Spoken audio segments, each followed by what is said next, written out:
Vintage cakes have become a modern classic. So today I'm going to take you through how to decorate a vintage cake from start to finish. So I'm starting with a cold cake and cutting off the crown of the cake. So this is the edge that extends above the top of the cake and is one way of ensuring a flat top.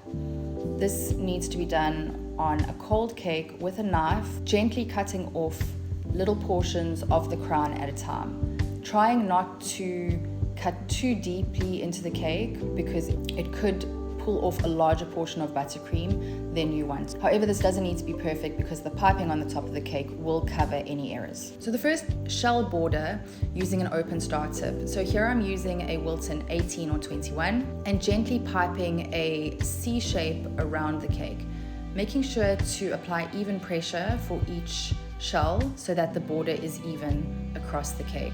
When doing vintage piping on the cake, it's best to use a cold cake.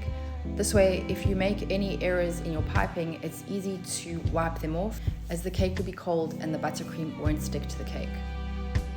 To do the ruffle at the top of the cake, I'm using a leaf tip here. So this is a Wilton 68 or a Wilton 70 tip, and I'm gently lifting and dropping my piping bag to get that ruffle effect, trying to be as consistent as possible in the amount of lifts that I do and the distance between them, just to get an even ruffle. There are ruffle piping tips that you can buy, but I find the leaf tip easier to use.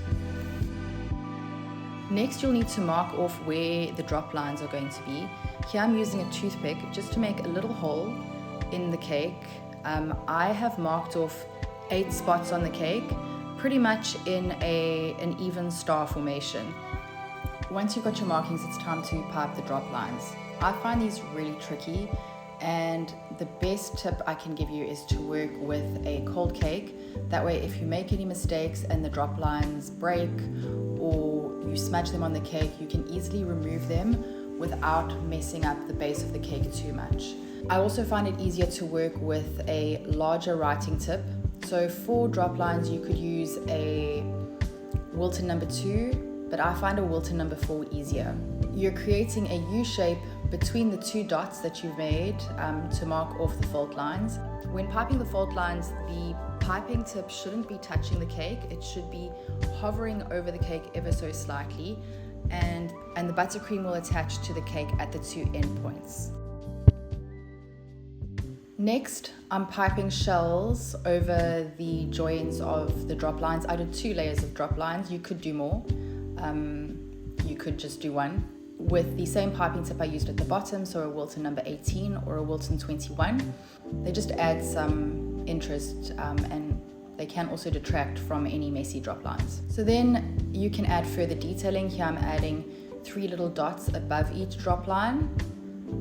And I think this just adds a little bit of interest.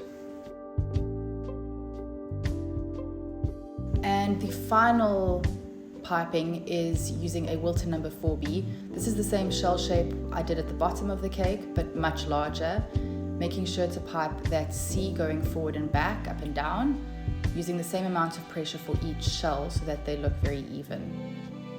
It's also best to try and work with buttercream that has been tempered, so you don't have a lot of air bubbles in the buttercream.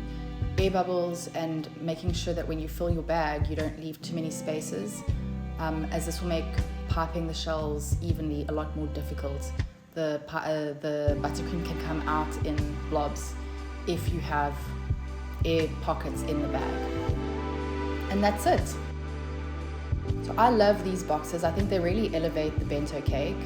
They allow for a taller bento cake than a hamburger box, and they really showcase the vintage piping really, really well. I've included all of the piping tips that I've used below, as well as the link for these boxes. Thank you for watching. Let me know what design you'd like me to try next in the comments, and if you found this helpful, please consider subscribing. See you in the next one. Ciao!